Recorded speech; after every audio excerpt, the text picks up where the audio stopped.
South Africa is a carbon-intensive of a fossil fuel-based economy, and in the National Development Plan we have an aspiration that we would transition the South African economy towards a low-carbon growth.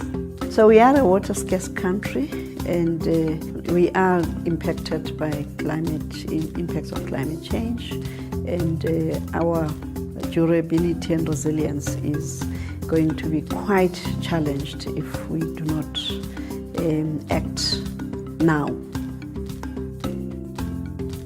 Environmental Affairs as a department has this onerous responsibility of making others to appreciate the challenge that we have at hand, also be more encouraged to consider the opportunities that lie ahead.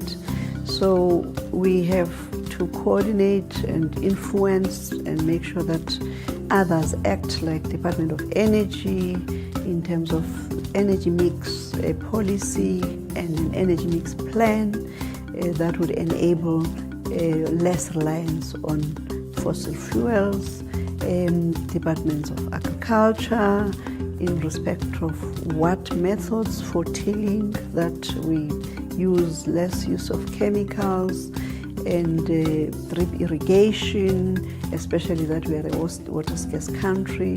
In order for South Africa to transition to a low-carbon economy, we need to at least reduce our emissions. We have to make sure that the economy is resilient.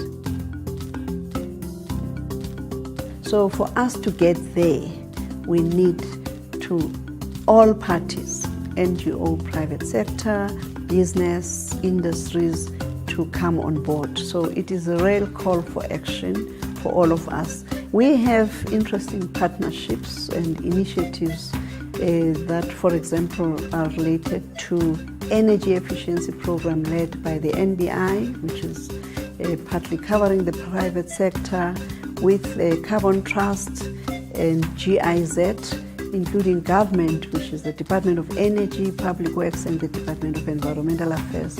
So if we want a fair and just future, we need to make sure that we invest and we create the base for all South Africans, private sector, to take the opportunity now, and we have to make sure that industries do the right thing now, not tomorrow.